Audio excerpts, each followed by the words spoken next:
Hello and welcome to Miss Adams Teaches Macbeth, Act 5, Scene 3. This scene opens with Macbeth in a bit of a state. He's both angry and confident at the same time, ranting about the number of his own men that have left him, yet at the same time still feeling pretty darn invincible, even when a messenger arrives to tell him that there are 1,000 soldiers approaching, yet he laughs them off, referring to the soldiers as geese, and then goes on to insult the messenger, accusing him of having a goose look and calling him all sorts of names that suggest that he is fearful, something that Macbeth can no longer abide. He calls to his other man, Satan, to help him with his armour, and then soon the doctor arrives. He asks for a bit of an update of how Lady Macbeth is going on, and talks about the disease of her mind and whether or not it can be cured. And this then leads him to consider how Scotland is diseased and asks the doctor if he can cure that as well. Let's start off by having a little look at some of Macbeth's statements. So this is how the scene begins. Bring me no reports, let them fly all. So we've got imperatives here. So he's still being really kind of commanding and controlling. And note the kind of vagueness of this plural third person pronoun, them. Let them fly all. He, of course, means all of the men that should be loyal to him. He's like, I don't care. Off they trot. They can go. This is because he's feeling so confident, as you can see through the rhetorical questions.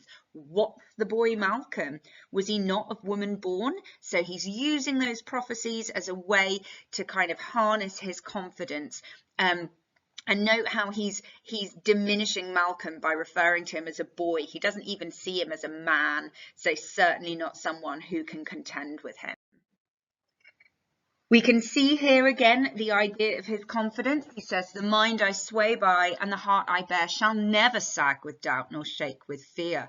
So this personification of his heart not sagging and not shaking. He thinks that there is nothing on this earth that could frighten him again.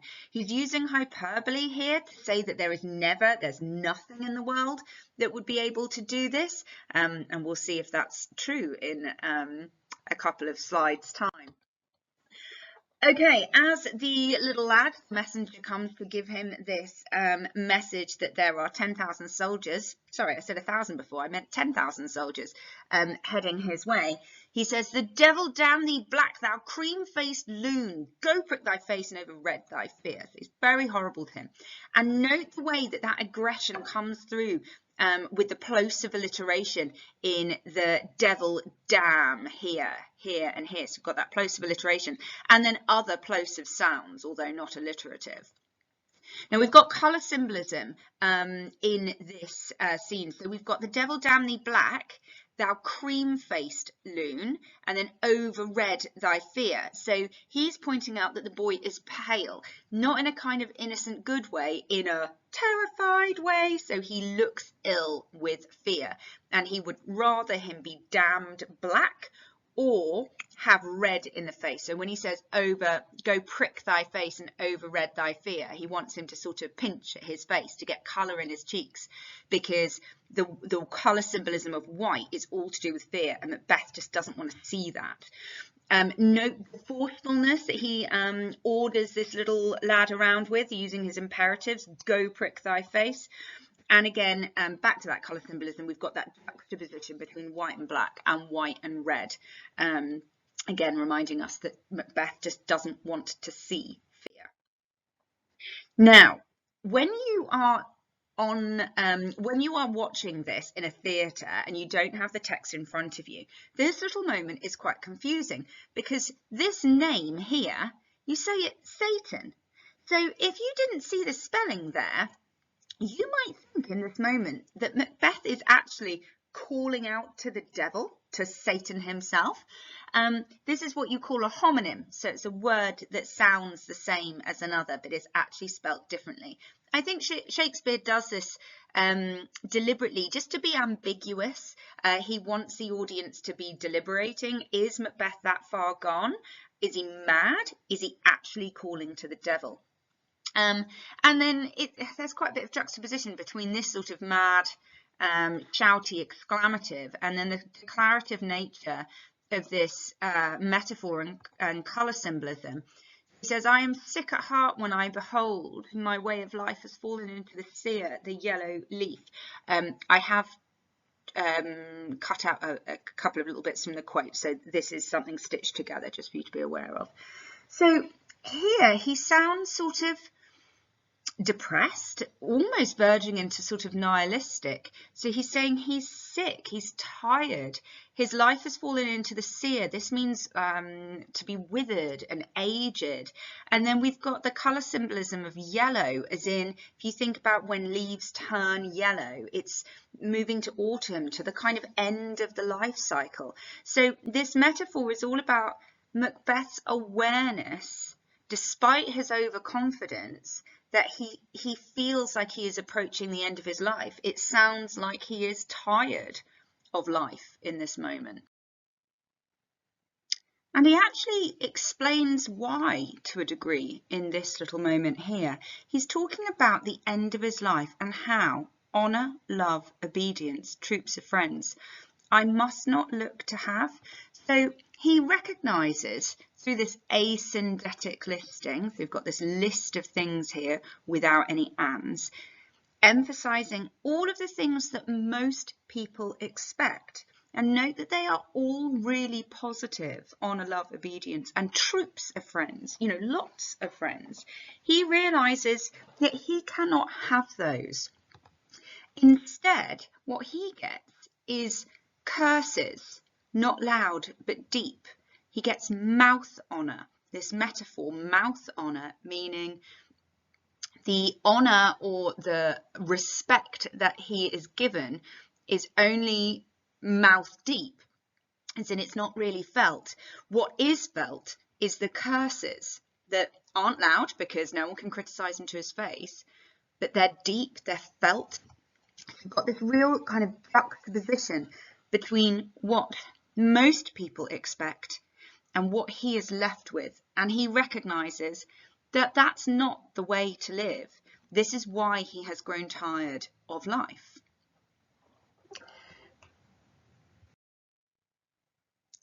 Now, towards the end of the scene, the doctor arrives and Macbeth and he have a conversation about disease, about illness, first in relation to Lady Macbeth and then in relation to Macbeth. What's interesting is when he asks the doctor how Lady Macbeth is, he simply says, "How does your patient?" Not "how is my wife?" or even "how does our patient?" It's "how does your patient?" Notice how sort of dismissive that is. It's quite cold. It's like, again, I've been talking in previous scenes about this distance growing between them. And that's really, really evident here. The doctor tells him that she's troubled with thick-coming fancies that keep her from her rest. So he actually acknowledges that Lady Macbeth isn't sleeping, something that Macbeth should be able to empathise with. But instead, all he says is this imperative: cure her of that. Do it. Just cure her. It's that simple. Cure her of that. So from her having been his dearest partner of greatness that he considered in all moments of his life, she's now something that almost sounds like a burden or an inconvenience. Now, the reason that might be is because obviously he's got quite pressing matters at the moment, defending his kingship. And so he actually then goes on to talk to the doctor about the disease that is Scotland. Now, this is obviously really ironic because this is exactly what his enemies have been saying, but they've been saying that he is the disease. Now, when he's talking about Lady Macbeth, he asks the doctor just to pluck out the memory that is causing her the difficulty. Like, you could just pluck out the memory of murdering a person and be fine with it. He says just raise out the sorrow from her brain, just erase it, just get rid of it. It's all very much like quick fix. When he's talking about the country, he says, if thou couldst, doctor, cast the water of my land, find her disease and purge it to a sound and pristine health, then I would applaud thee to the very echo that should applaud again. put it off, I say. What, oh, sorry, that's about his armour. What rhubarb, Simon, what purgative drug would scour these English hence? Notice that Scotland gets quite a lot more floor time than, or airtime, I should say, than Lady Macbeth. In terms of like what he says about Scotland versus what he says about Lady Macbeth, you can see where his priority lies. Now, you might argue that that's exactly where his priority should be, that this is a matter of public affair, not private. That's exactly how Macduff felt, but obviously he lost his wife. So perhaps there's a little bit of symbolism and foreshadowing in the symmetry here between these two couples in this moment. Okay, so end of the scene, our final thoughts. This is a great scene to focus on if you get a question on fear, because this is a real kind of sign of how Macbeth doesn't just no longer feel fear, but he scorns anyone that does have that emotion.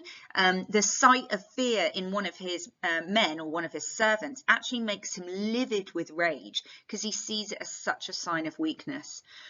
There's also a lot of relevant ideas about loyalty, about or lack of loyalty, the fact that all of the men have fled from Macbeth to join the other side. He can no longer ask for loyalty from his subjects, and that's something that he considers when he thinks about growing old and what his life is going to be like. Clearly, this is about conflict as we're getting into the growing war between him and Malcolm Macduff and the English forces. We're reminded of the prophecies because this overconfidence he has is drawn from the hubris that the witches incited by making him feel invincible, saying that no one could harm him and he'd never be vanquished, until these two seemingly impossible things happened. A man was born without it being by a woman, and a forest getting up and moving. The last theme that is really important here is relationships. If you've got a question on the changing relationship between Macbeth and Lady Macbeth, this would be a great place to go to.